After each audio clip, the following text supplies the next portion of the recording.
예수 그리스도께서는 부활하셨습니다. 우리가 가장 두려워하는 게 뭡니까? 인간은 태어나서 가장 두려워하는 게 늙는 겁니다. 병드는 걸 두려워합니다. 죽는 걸 두려워합니다. 그런데 그리스도인들은 늙는 걸 두려워하지 않습니다. 익어가잖아요.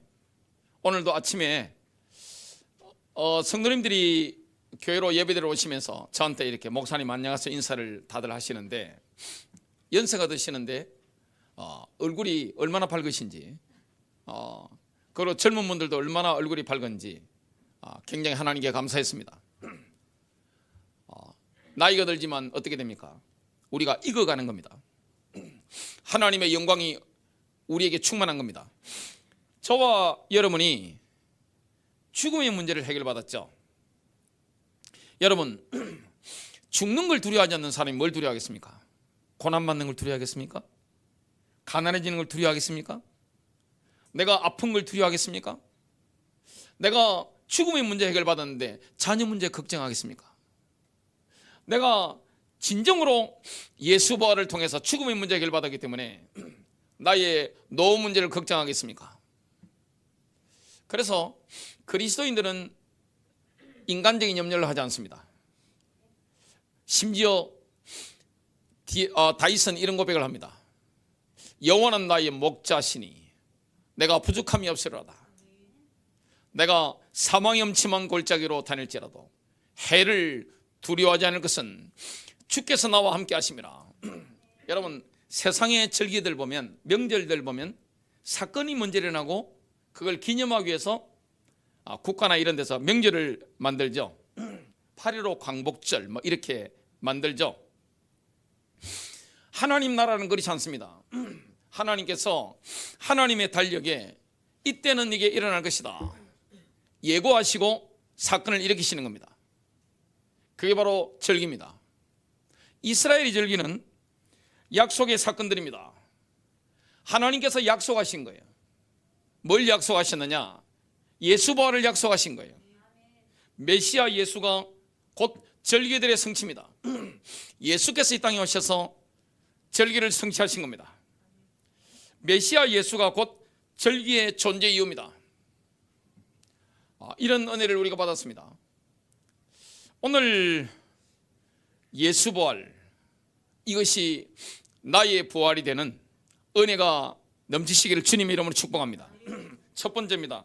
이스라엘은 메시아께서 사망 권세를 이기시고 승리할 것을 미리 보여주는 리허설을 1500년 동안 하고 있었습니다. 여러분, 예수 부활을 미리 보여주는 리허설 중에 하나가 뭡니까? 바로 출애굽 때 일어난 홍해를 걷는 겁니다.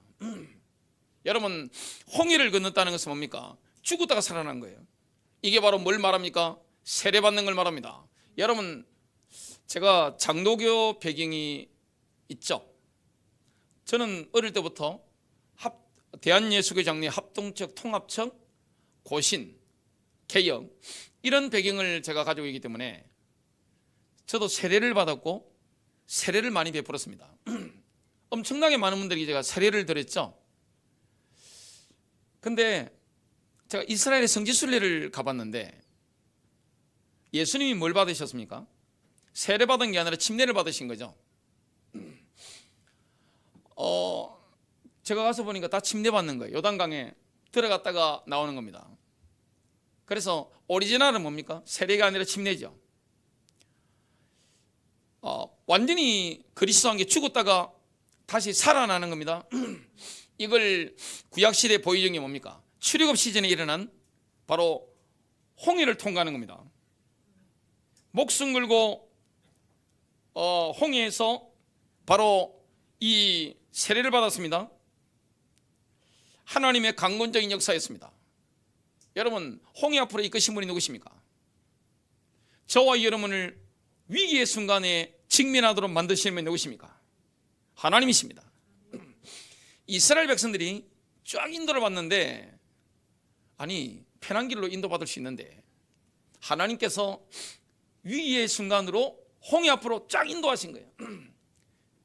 강권적으로 역사하신 겁니다. 그리고 파라오의 마음을 강팍하게 만든 분이 누구십니까? 이 이집트의 파라오가 열장을 경험하고 나니까 항복한 거예요. 완전히 무릎 꿇었는데 보내놓고 보니까 아까운 거예요. 여러분, 옛날에 노예는요 엄청난 돈입니다. 돈에는 피눈물도 없잖아요. 이 돈이 얼마나 무서운 겁니까? 이집트의 무임금 노동자들, 막 학대할 수 있는 노동자들, 착취할 수 있는 노동자들이 200만 명이 사라져버린 겁니다. 장정만 60만 명이에요. 생각해보니까 계산이 안 맞단 말이죠. 파라오만 그 생각한 게 아닙니다. 파라오의 최측근 참모들도 동일하게 생각한 겁니다. 그래서 경제적인 동기 이런 게 발동해서 군대를 데리고 잡으러 간 겁니다. 그 당시에 초인류 강대국이 이집트인데 그 강대국의 군대가 잡으러 가는 겁니다. 누가 그리로 인도하시는 겁니까? 누가 그렇게 강팍하게 허락하신 겁니까? 성경을 보면 파라오의 마음을 강팍하게 만드신 분이 누구십니까? 주님이십니다. 하나님은 때때로 우리를 어두운 섭리로 인도하십니다. 하나님은 때때로 우리를 홍해바다로 인도합니다. 왜 그러냐? 주님이 영광 받으시기 위해서. 도저히 건널 수 없는 강들이 있습니다. 야, 내가 어떻게, 우리가 어떻게. 근데 그 홍해 건너는 것을 통해서 주님은 영광을 받으시고 찬양을 받으시는 겁니다. 홍해를 건넌 이후에 모세의 찬송, 미리암의 찬송을 보면 심장이 막 뜨거워지는 걸 경험합니다. 주님이 위대한 일을 행하신 겁니다. 저와 여러분이 위기의 순간에 하나님의 역사로 말미암아 그 하나님의 기적을 경험하고 나면 그 소문이 어디로 퍼져나갑니까? 사방으로 퍼져나갑니다. 야, 주님이 하셨어. 주님은 살아계시구나. 주님은 부활하시구나. 지금도 살아계시구나. 이런 것을 간정으로 막 보게 됩니다. 그러면 우리의 간정이요 막 파급되어 나가는 겁니다. 그 은혜가 우리에게 있는 겁니다. 그게 바로 세례였습니다. 침례였습니다. 우리가 세례를 받는 것은 그리스도를 위해서 생명 거는 거죠. 여러분, 홍해 앞에서 생명 걸었잖아요. 예수를 믿고 내가 세례 받는다, 침례 받는다, 이건 뭡니까? 생명을 거는 겁니다. 고린도전서 10장 1절과 2절입니다. 우리 조상들이 다 구름 아래에 있고 바다 가운데로 지나며 모세에게 속하여 다 구름과 바다에서 세례를 받고. 침례 받는 것은 뭘 말합니까? 나는 이제 그리스도인이다, 이걸 공포하는 거죠. 나는 이제 예수의 제자다, 이걸 공포하는 겁니다. 나는 더 이상 사단에게 속한 사람이 아니야. 나는 그리스도의 왕국에 속한 사람이다, 이걸 공포하는 거예요. 옛날에는 우리가 사탄의 노예였습니다. 사탄의 권세안이 있었습니다. 지금은 어떻습니까? 하나님의 왕국으로 들어가 있는 겁니다. 이걸 공포하는 게 무엇입니까? 바로 침례받는 거죠. 예수님이 2000년 전에 십자가에 못 박히셨을 때 아담 안에서 태어난 나의 옛사람도 함께 못 박혀 죽은 겁니다. 갈라디아서 6장 14절. 그리스도로 말미암아 세상이 나를 대하여 십자가에 못 박히고 내가 또한 세상을 대하여 그러하니라. 제사장이 그리스도의 부활의 확실성을 미리 보여주는 리허설을 한 게 있는데요, 그게 뭐냐면 제사장이 보리수확의 첫 단을 안식일 이튿날에 흔든 겁니다. 안식일이 지나고 동이 트면 뭘 했습니까? 그 유월절날 묶어두었던 보리단을 수많은 사람들이 박수 갈채를 이렇게 보내죠. 그러면 그 보리단을 뭡니까? 낫으로 베는 겁니다. 성전뜰로 가지고 가는 겁니다. 제사장은 보리수확의 첫 단을 번제단 동북 쪽에서 지성소가 서쪽에 있습니다. 그 서쪽을 향해 높이 들어서 흔들다가 내리는 겁니다. 이걸 보고 요제라고 합니다. 레위기 23장 10절과 11절입니다. 이스라엘 자손에게 명하여 이르라. 너희는 내가 너희에게 주는 땅에 들어가서 너희의 곡물을 거둘 때 너희의 곡물의 첫 이삭 한 단을 제사장에게로 가져갈 것이요 제사장은 너희를 위하여 그 단을 여호와 앞에 기쁘게 받으심이 되도록 흔들되 안식일 이튿날에 흔들 것이며 이 안식일 이튿날은 유대력으로 1월 16일입니다. 초실절에 흔든 겁니다. 여러분, 초실절 때 제사장이 또 다른 리허설을 했습니다. 6월절 어린 양이 부활할 것이다. 이걸 미리 리허설을 하는 거예요. 1년 되고 흠없는 순양을 번제로 드리는 겁니다.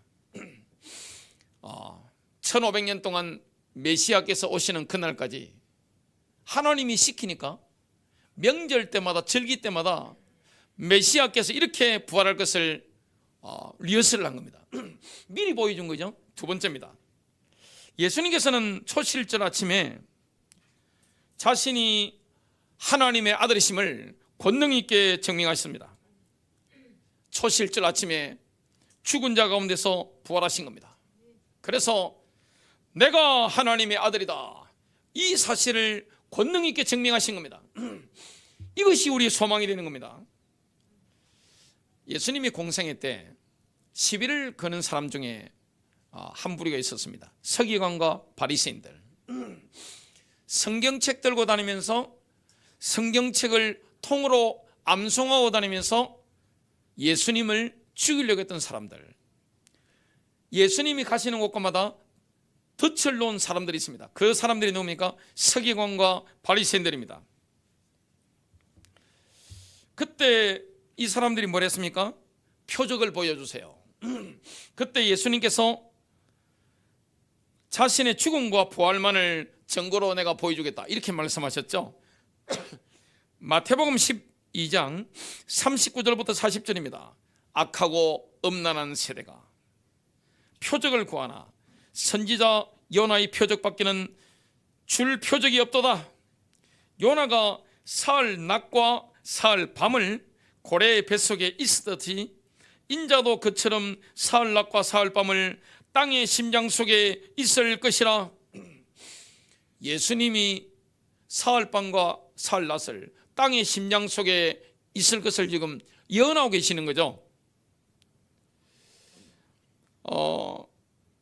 주님은 자신의 임박한 죽음과 장사점에 대해서 예언적으로 말씀하실 때 이것을 땅에 묻히는 한 알의 밀 씨앗에 비유했습니다. 예수님의 죽음이 한 알의 밀 씨앗이 땅에 심기는 것과 같은 겁니다. 요한복음 12장 24절입니다. 한 알의 밀이 땅에 떨어져 죽지 아니하면 한 알 그대로 남아있지만 죽으면 많은 열매를 맺느니라. 여러분, 가뭄 보고 하면 어떻게 합니까? 한 사람 죽어버리면 됩니다. 직장 보고 하면 어떻게 합니까? 나은 사람이 죽으면 되는 거예요. 죽은 사람은요, 남이 욕을 해도 상관없습니다. 이 손이 시체를 많이 만져본 손입니다. 물론 요즘은 염은 장례식장에 다 합니다. 제가 목회하다가 가시는 분들 얼마나 사랑스럽고 귀합니까? 그러면 제가 이렇게 돌아가신 분들 위에 이렇게 손을 먼저 얹어봅니다. 가족들 멈칫멈칫하다가 저를 따라서 이렇게 손을 얹고 하죠. 만져보면 어떻습니까? 차갑죠? 시간 좀 지나면 차갑습니다. 죽은 자는요, 말이 없습니다. 내가 예수와 함께 죽었다. 나의 육신도 육체도 나의 자도 죽어버렸다. 감정 상할 일이 없습니다. 누가 나를 용한다 할지라도 상관이 없는 겁니다. 누가 나에게 뒷담화하고 인신공격을 막 가한다 할지라도 예수님처럼 할 수 있는 겁니다. 주님이 같이 욕하지 않으신 거예요. 같이 막 싸우지 않으신 겁니다. 그들을 위해서 뭐 하셨습니까? 극단적일 정도로 중보기도 하신 거예요. 그 은혜가 하나님 나라 속에 살아가는 우리에게 와 있는 겁니다. 남들이 보면 충격받습니다. 가정에, 직장에, 사업장에, 학교 현장에 내가 예수와 함께 죽어버렸다, 이런 사람이 있으면 어떻게 됩니까? 많은 열매를 맺는 거예요. 예수님이 이렇게 말씀하신 겁니다. 하늘에 밀씨앗이 땅에 심기면 씨에서 자라나는 정근은 한 움큼의 씨앗을 맺습니다. 30배, 60배, 100배죠. 자연적인 원리입니다. 이 자연적인 원리는 영적인 측면도 마찬가지입니다. 예수님께서는 홀로 장사되셨지만 홀로 부활하지 않으셨습니다. 마태복음 27장 50절부터 53절입니다. 예수께서 다시 크게 소리 지르시고 영원히 떠나시니라. 이에 성소 휘장이 위로부터 아래까지 찢어져 둘이 되고 땅이 진동하며 바위가 터지고 무덤들이 열리며 자던 성도의 몸이 많이 일어나되 예수의 부활 후에 그들이 무덤에서 나와서 거룩한 성에 들어가 많은 사람에게 보이니라. 예수님께서 죽었다가 살아나셨는데 혼자 부활하신 게 아닙니다. 그 예루살렘 그쪽에 무덤들이 있는데 진정한 신자들이 많이 부활한 겁니다.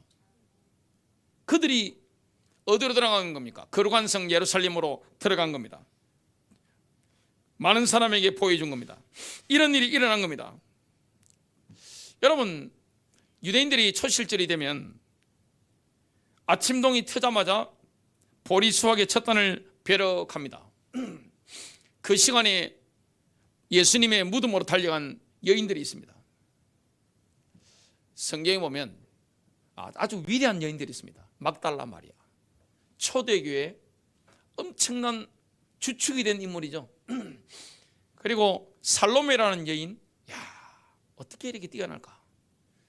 성경을 보면, 성경의 행간을 읽어본다면 살로메라는 여인 자체가 굉장히 예수님 공생애 때도 마찬가지고 아마 예수 부활 이후에도 초대교회에서 엄청난 역할을 했을 겁니다. 아들 둘이를 예수님의 제자로 예수님 부르실 때 보낸 거죠. 그리고 재산을 이렇게 부자였기 때문에 가지고 예수님의 순회 전도팀에 재정적인 엄청난 후원을 하게 된 겁니다. 이런 여인들이 얼마나 주님을 사랑합니까? 야고보의 어머니 마리아도 마찬가지입니다. 이 여인들이 무덤으로 달려가는 겁니다. 주님을 그만큼 뜨겁게 사랑한 거죠. 이 여인들은 무덤을 찾는데 어렵지 않았습니다. 왜냐? 아리마다 요셉의 예수님의 시신이 묻히는 장면을 눈으로 봤거든요. 거기서 예수님의 무덤을 찾는다, 너무 쉬운 거죠. 무덤에 갔는데 무덤이 없는 거예요. 무덤에 시신이 없는 거예요. 무덤이 비어 있는 거예요. 예수님의 몸을 발견할 수가 없는 거예요. 그때 여인들은 누가복음 24장 5절에 보면 살아계신 분을 죽은 자들 가운데서 찾고 있었습니다. 여러분, 인생이 어렵습니까? 혹시 인생에 지금 방길을 걷고 계신 분 계십니까? 예수께서 돌아가셨습니까? 왜 울고 계십니까? 왜 한숨을 쉬고 계십니까? 정말로 주님이 살아계신 걸 믿는다면 뭐합니까? 예수 이름으로 기도합니다. 하나님은 영이시니 예배하는 자가 영과 진리로 예배할지니라. 하나님은 우주 가운데 충만하신 분이에요. 내가 울고 있는 현장에 주님이 임재하고 계시는 거예요. 내가 고통 가운데 있는 시간에, 내가 사망의 엄침한 골짜기를 지나는 그 순간에도 주님은 나와 임재하시는 거예요. 예수 이름 부르면 됩니다. 그러면 주님은 만나주십니다. 타 종교인도 만나주십니다. 불교 신자도 예수 이름 부르면 만나주시는 거예요. 하나님 나라 경험하게 되는 겁니다. 그래서 여인들이요, 살아계신 분을 죽은 자 가운데 찾는 겁니다. 여러분, 왜 의심합니까? 왜 염려하십니까? 왜 슬퍼하십니까? 주님이 돌아가셨습니까? 주님은 살아계시잖아요. 우주 가운데 충만하시잖아요. 성령으로 역사하시기 때문에 그 성령이 온 우주에 저와 여러분 삶 가운데 운행하고 계시기 때문에 주님은 우리의 속사정을 알고 계십니다. 나의 속사정, 나의 눈물, 나의 고통, 나의 쓰라림, 나의 비통함, 나의 육신적인 이 몸의 연약함, 내가 얼마나 재정적으로 압박을 받고 있는지, 내가 인간관계 때문에 얼마나 고달픈지 주님은 다 파악하고 계십니다. 아픔을 공감하는 분이 계세요. 사람은 공감 못합니다. 제 신학교 동기 목사 한 분이 계신데 죽을 병이 걸린 겁니다. 병원에서 죽어가고 있는데 사람들이 찾아오잖아요. 아이고 목사님 아프시죠? 이해합니다. 그런데 속으로 본능적으로 그 목사님 속에서 무슨 생각이 나오느냐? 당신이 아파봤어요?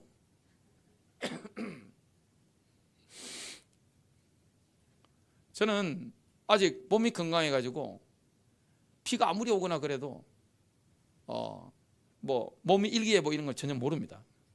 어제도 강풍 치는데 산에 혼자 맨발로 돌아다녔습니다. 저는 그런 거 몰라요. 제가 여러분들의 그 기압만 좀 내려가도 몸이 아픈 그걸 제가 어떻게 이해하겠습니까?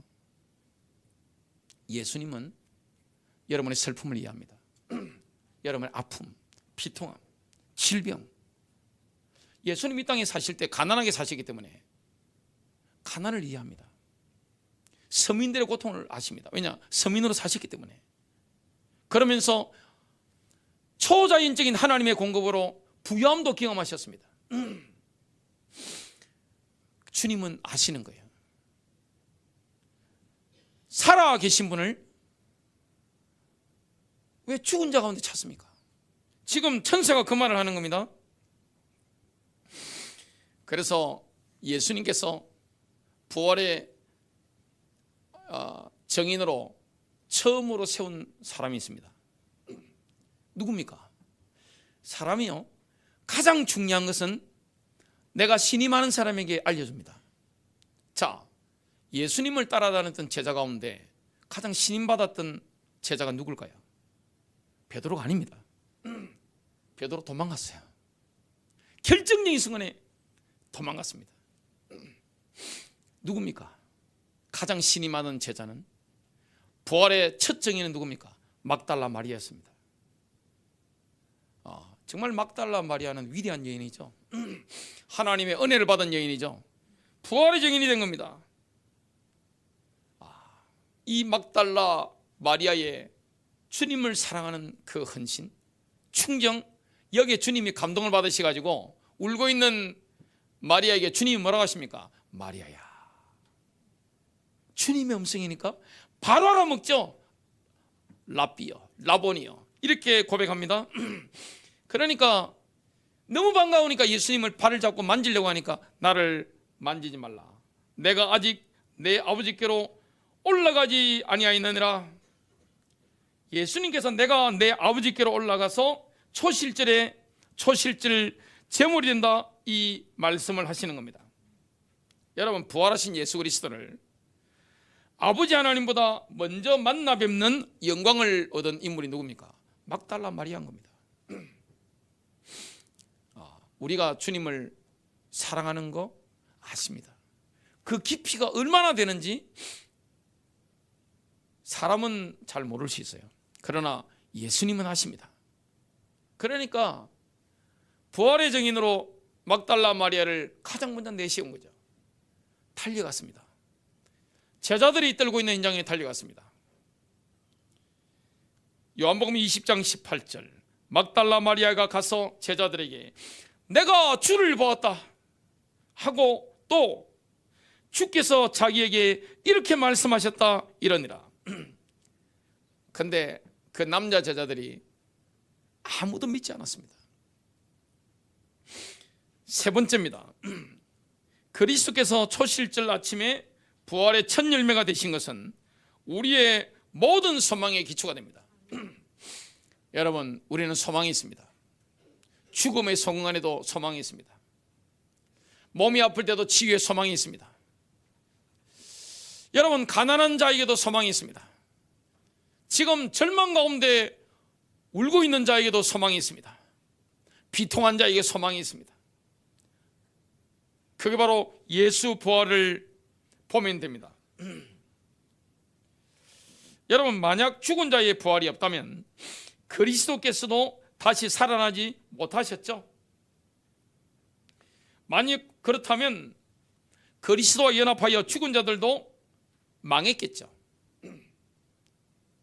그리고 우리는 모든 사람 가운데 가장 비참한 사람이 될 겁니다. 제 막내 여동생이 지금 부산에서 제 설교를 듣고 있는데 처녀 때 그 이야기를 하더라고요. 제가 총각 때 여동생들하고 같이 아파트에 살았습니다. 뭐라고 했는지 아세요? 오빠하고 살아보니까 무슨 재미로 사는지 모르겠어요.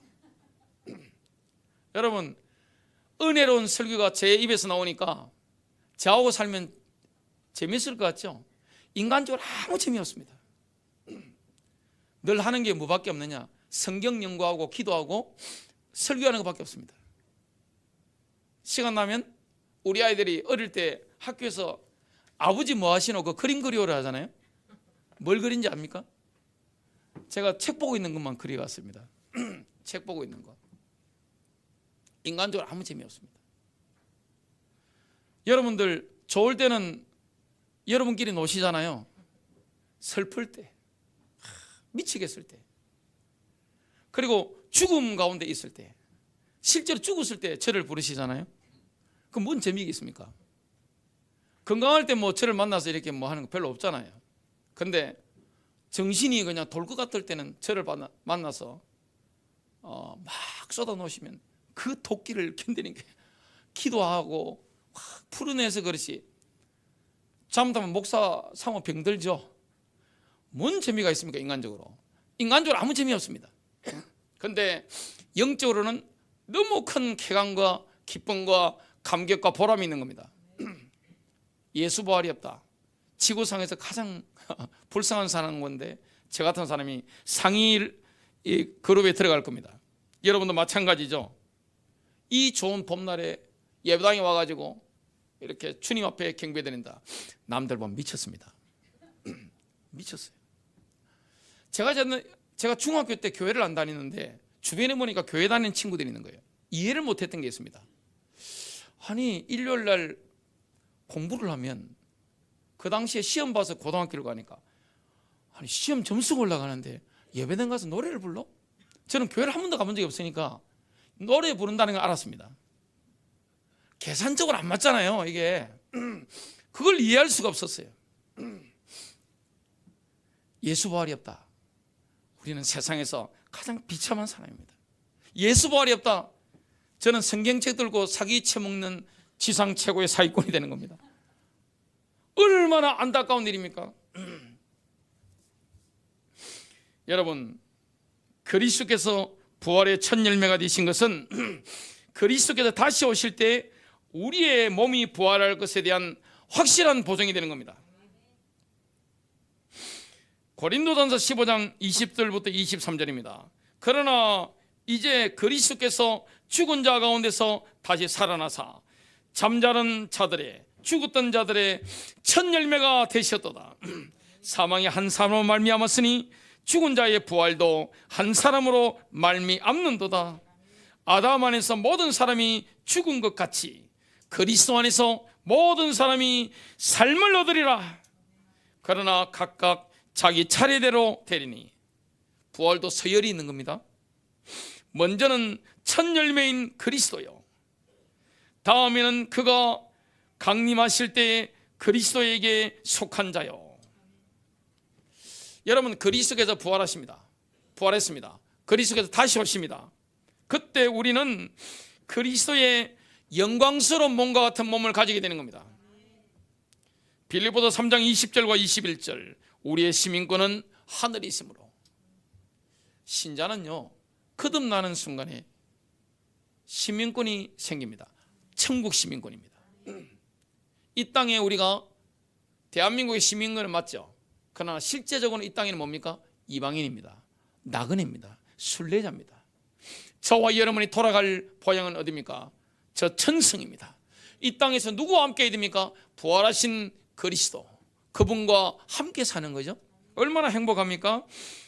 우리가 그로부터 오실 구주이신 주 예수 그리스도를 기다리고 있으니 그가 만물을 자신에게 복종시키는 그 능력의 역사로 인하여 우리의 천한 몸을 그분의 영광스러운 몸같이 변모시키리라. 로마서 8장 11절. 예수를 죽은 자들로부터 살리신 분의 영이 너희 안에 거하시면, 그리스도를 죽은 자들로부터 살리신 분이 너희 안에 거하시는 그분의 영으로 인하여 너희의 죽을 몸도 살리시리라. 여러분, 예수 그리스도를 죽은 자 가운데서 살리신 영이 우리의 몸도 살리는 겁니다. 그리고 지금 우리의 몸에 현재 생명력을 불어넣어주는 겁니다. 성령 충만 체험이 됩니다. 여러분, 정신적으로 얼마나 건강해집니까? 육신적으로도 얼마나 강건해집니까? 이게 바로 성령님의 능력입니다. 우리의 삶에 활력을 주는 분이 누구십니까? 성령님의 능력입니다. 내 삶의 비전을 열어주시는 게 뭡니까? 바로 성령님의 능력입니다. 그리스도의 부활은 그리스도 안에서 잠자는 우리의 사랑하는 이들이 그리스도께서 공중에 강림하실 때 살아날 것임을 보장해 줍니다. 그리스도 안에서 돌아가신 분들 계시죠? 그들이 부활하는 겁니다. 이 땅에서 가장 슬픈 날이 언제입니까? 사랑하는 이가 죽었을 때입니다. 그러나 우리는 죽지 않습니다. 부활하는 겁니다. 인간적으로 가장 슬픈 날이 언제입니까? 사랑하는 이들이 돌아가셨을 때입니다. 그러나 우리는 죽어도 사는 겁니다. 살아있는 겁니다. 인간은 죽지 않아요. 인간은 영적인 존재이기 때문에 죽는 존재가 아닙니다. 데살로니가전서 4장 16절 17절. 주께서 호령과 천사장의 음성과 하나님의 나팔 소리와 함께 친히 하늘로부터 내려오시리니 그리스도 안에서 죽은 자들이 먼저 일어나고 무덤들이 열릴 겁니다. 주님이 다시 오실 때 바다가 죽은 자를 토해낼 겁니다. 강이 죽은 자를 토해낼 겁니다. 나무들이, 땅들이 죽은 자를 토해내게 될 겁니다. 그 뒤에 살아서 남아있는 우리가 그들과 함께 구름 속으로 채여 올라가 공중에서 주를 만나리라. 그리하여 우리가 항상 주와 함께 있으리라. 우리의 주님과 우리가 함께 있는 겁니다. 결론 맺습니다.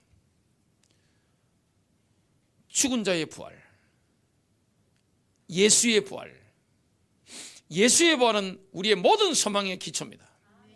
걱정할 게 없습니다. 부활하신 주님이 우리와 함께합니다. 성령 우리를 인도합니다. 부활하신 주께서 하늘 보좌에서 때를 따라 돕는 은혜를 주십니다.